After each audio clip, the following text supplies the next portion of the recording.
Hi, and welcome to the 2020 Economic Recession and Preparation channel. Thank you for joining me for today's episode on December 26, 2019. As we spiral towards the new year, 2020, lots of decisions have been made. I hope everyone has had a wonderful Christmas, Kwanzaa, Hanukkah, or whatever you celebrate season. As we spiral towards the new year, things are not looking good on all fronts.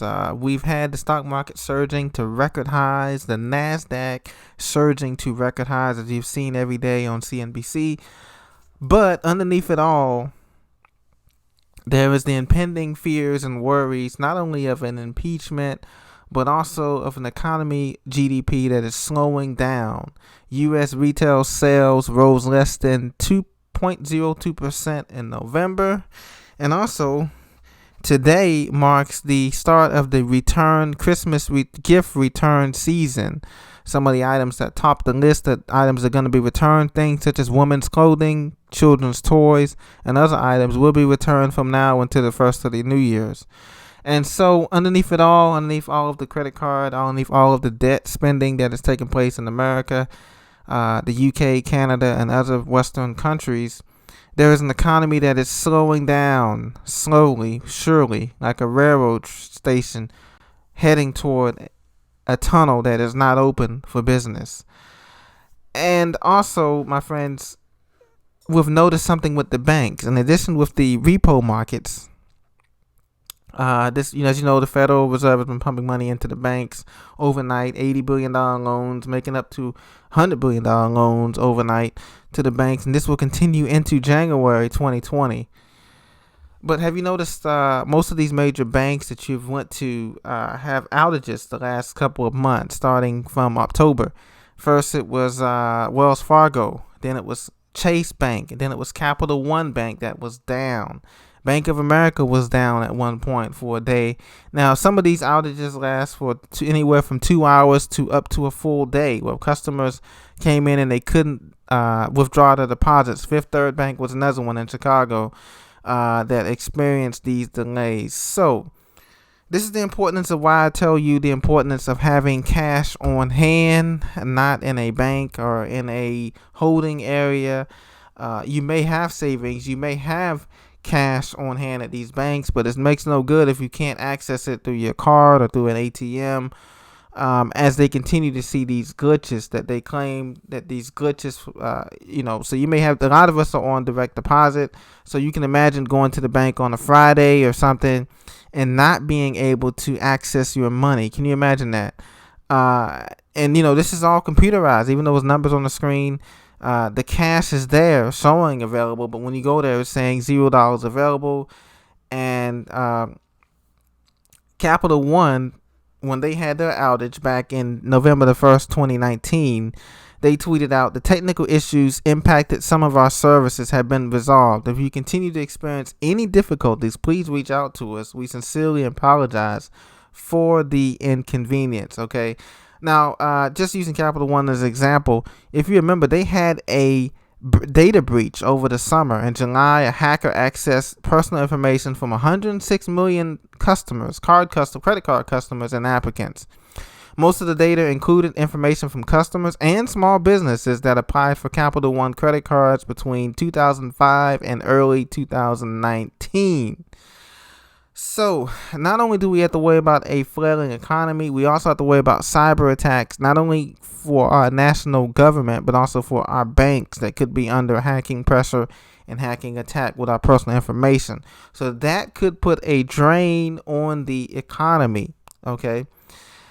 And this is another reason why you should have some cash on hand, okay? Whatever you want to do it, $50 bills, $20 bills, $10 bills, $100 bills, because if for chance the power goes out, your EMP attack, or if the banks just have a technical difficulty, computers are not infallible. They're known to break down and have technical issues, and you can't access your money, then what are you going to do? How are you going to be able to survive without liquid cash?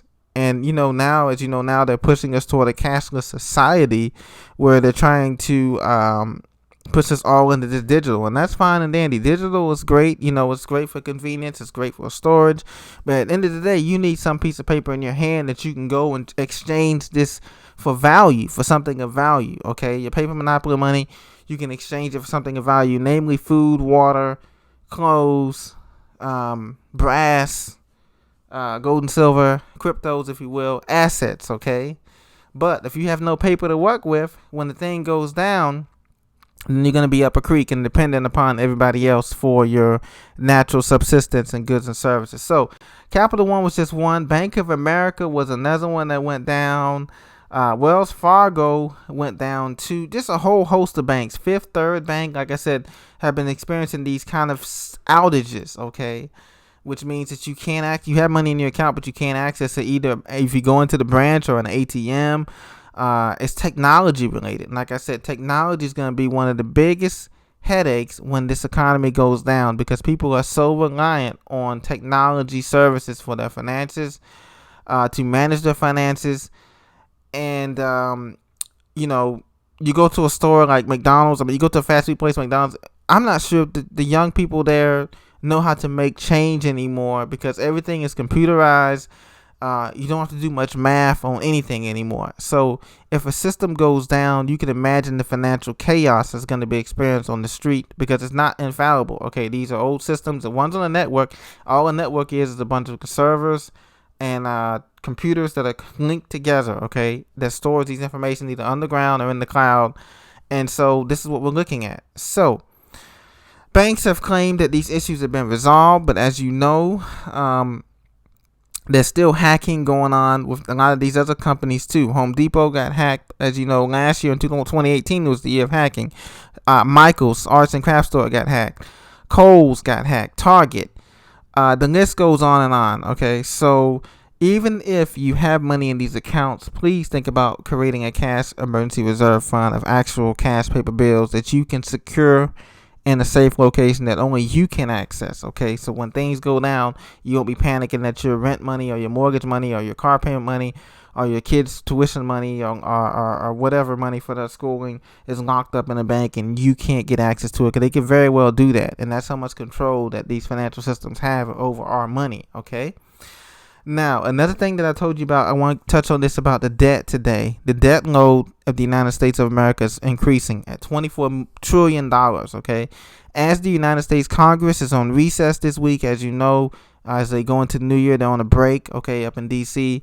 There's a bill considered, as you know, everything is in the bubble. Okay, from student loans to credit cards to auto loans, everything is in the inflated bubble to real estate. One of the bubbles I want to touch on today is the student loan bubble debt, because a couple of senators are proposing a student loan debt relief bill.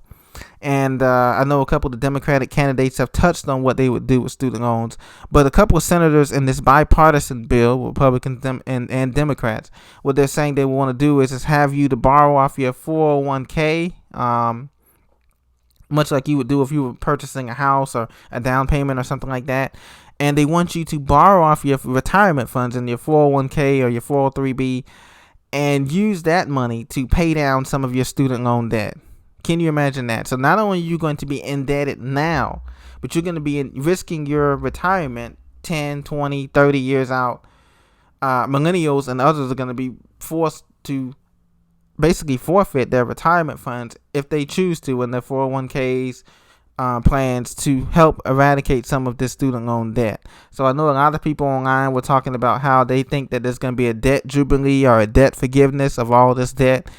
Should the economy plunge into a recession or depression, that is looking more and more unlikely, as they still want to get the money, but now they're telling you that we're going to bleed you even more. So not only is our 401ks invested into these phony stock markets and other things now, a lot of people's 401ks, okay, part of it is, now they're saying they want you to raise your 401k and 403b plan to help pay for your student loan debt, okay?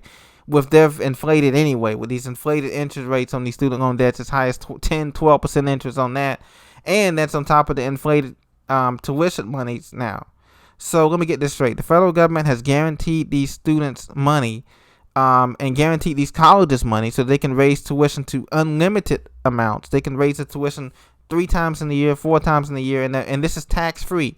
The money that you pay, these tuition that you pay these universities and colleges, they don't have to pay taxes on it or anything. They're tax exempt entities. Okay, so they want us to use our own hard-earned retirement money that we're supposed to be saving for retirement, since Social Security is not going to be there for us, as it's going to be bankrupt by 2030 or even earlier. And so this is the importance of this. If we have a bank bail-in and a 401k bail-in, that is a very real possibility, okay? Because they can say, look, we need this money to pay down America's debt. You owe America, okay? You owe America a debt. I'm just saying that's theoretically what they're basically saying, the lawmakers and legislatures. So not only that, they're going to drain you of that money. They're going to drain you of the money. They're already draining us on our paychecks now with the taxes, city taxes, state taxes, federal taxes, taxes on your water, your food, your gas. Now they're saying that they want your 401k money to pay for student loan debt that they've caused in many of these cities and counties and states, and that have caused that blown up. So now what we're looking at is a situation now where it could possibly, that could be the canary in the coal mine, the black swan to actually break the economy, okay? Starting next year. Like I said, the beginning of it is next year, but we really won't see the whole recession, depression, downturn until 2021. The beginning of 2021 is when all of the ammunition is going to be out. There's going to be no more rate cuts. There's no more credit. There's no more liquidity because the cash is going to be dried up, and the rich people are already going to have all their money in safe places around the world. And so there's no longer going to be any spending or consumption to keep the U.S. economy afloat, because as you know, they've been saying that the consumer is 70% of the economy and how strong they are. So that's going to be the main issue, but we know that's a lie. Now, here's some bright news for us. Now, I just want to give you 2 bright points before I go, and we can enjoy a holiday, and I'll be back with you later. U.S. manufacturing production rose more than expected in November, and also housing starts have been rose, and housing permit starts have rose more than expected in November, reaching a 12.5-year high. Okay, so there is a little bit of glimmer of hope there. You know, we're starting to produce a little bit more, you know, and that probably has a little bit of optimism doing with this trade deal, since that's what's been going on and on. Now, there was a list coming out this week by the countries with the World Bank saying that these are the 10 most economically stable countries, okay? United States and United Kingdom did not make the list. United States came in as the 14th economically stable countries, trailing Dubai and other countries. But here's the list. These are the countries that they say that the World Bank says are economically stable countries. Okay, just in case you're thinking about moving out to another country when you retire or when you get, or even before then. Number 10, Finland. Okay, number 9, Norway. Number 8, Denmark. Number 7, Japan. Number 6, Netherlands. Number 5, Australia. Number 4, Canada. Hey, that's close to us.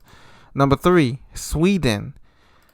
Number 2, Germany. I don't know about that. They might have to check this list, but this is according to usnews.com. They put Germany at number 2. Germany's heading to a recession, but we'll come back to that later. Number 1 is Switzerland. Okay, I can agree with that. So those are the 10 most economically stable countries by perception. Okay, by perception. Okay, this they say ranked by perception, not actually by what's going on there. So that clarified for me. I should have mentioned that. Okay. The U.S. and the U.K. failed to make the list of top 10 countries seen for their economic security and strength. Well, you know, we know why that is the case to be. Okay, the world is turning away from the United States dollar. They're tired of it being the reserve currency, and we can see that the results of that now with the dealings with China, the dealings with Turkey, Syria, you name it. You know, so that's what we're facing, guys. But be encouraged. We have another year coming up, a new slate to get prepared, to stay prepared, and to encourage others to be more fiscally responsible. And also not just fiscally responsible, but also to get prepared spiritually, emotionally, and physically, you know. So enjoy your holiday season once again. It's not about the gifts that we give each other or our families. It's about family. It's about friends. It's about connecting with people during this holiday season. So, you know, we have a lot to be thankful for despite all of this gloom and doom, but there's a lot of good news that came out. America's still a blessed country, and other countries are blessed too as well.